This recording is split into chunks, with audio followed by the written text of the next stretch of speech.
Magandang hapon po sa lahat. Luzon, Visayas, Mindanao. Tayo nagbabalik dito sa aking munting channel po sa Mel Soriano TV29 para mag-discuss ulit ng another coins. Siselling natin kung magkano na talaga ang kanyang halaga. Ayan po, magandang hapon po sa aking mga subscriber po kung saan kayong dako na mundo po.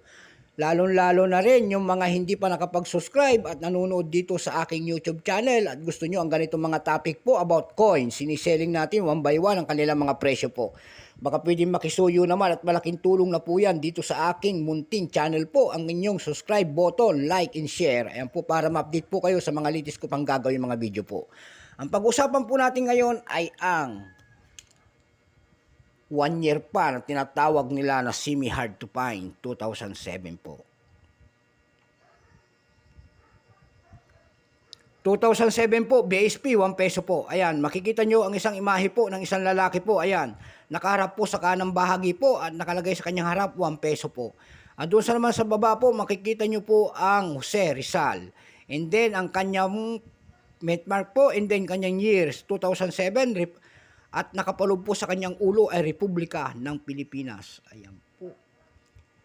And then pagkatalikod po, makikita nyo ang year dyan na 1993 po ang pagtatag ng ating BSP. And then Bangko Sentral ng Pilipinas, and then Catwill po kung tawagin. Ayan, yung pangalawang layer.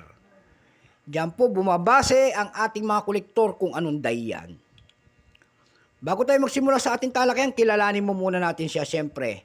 Issue Philippines po, period Republic 1946 up to date po, type standard circulation coins, years 2003 hanggang 2007, ayan po.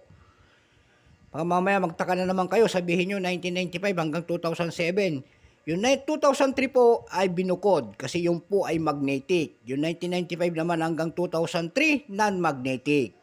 2 year ang ginawa nila. Kung makikita nyo po dito sa akin, sa aking harap po, papakita ko po, ayan. Ang aking koleksyon, ayan po, 2 year yan, ayan po, non-magnetic na 2003 and then magnetic, 2 pong klase, ayan, 2 pong klase ang kanyang ginawa.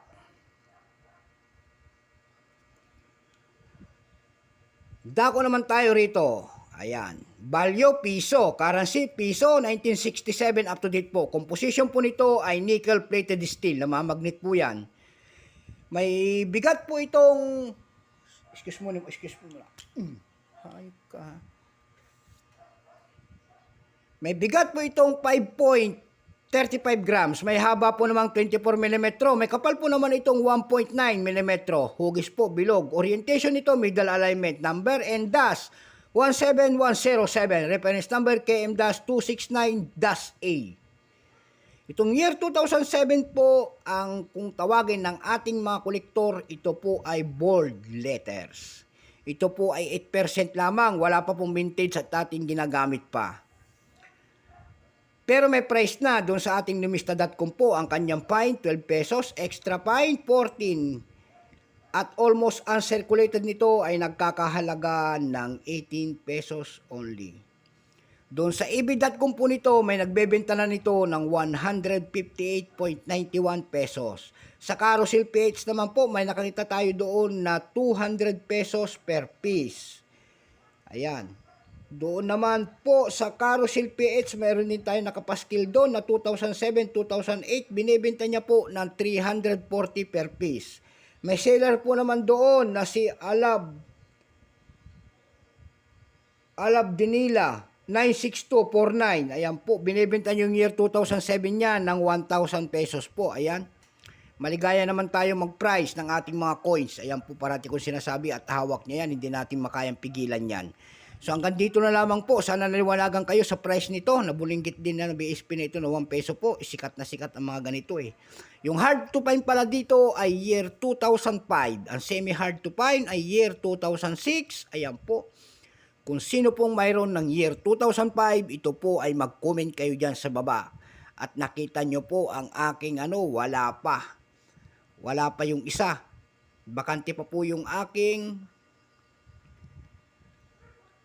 binubuong frame na 2005. Pero yung isa mayroon ng 2005, kailangan ko pa siguro ng dalawa. Ayan po. So magandang hapon po sa lahat. God bless po and take care.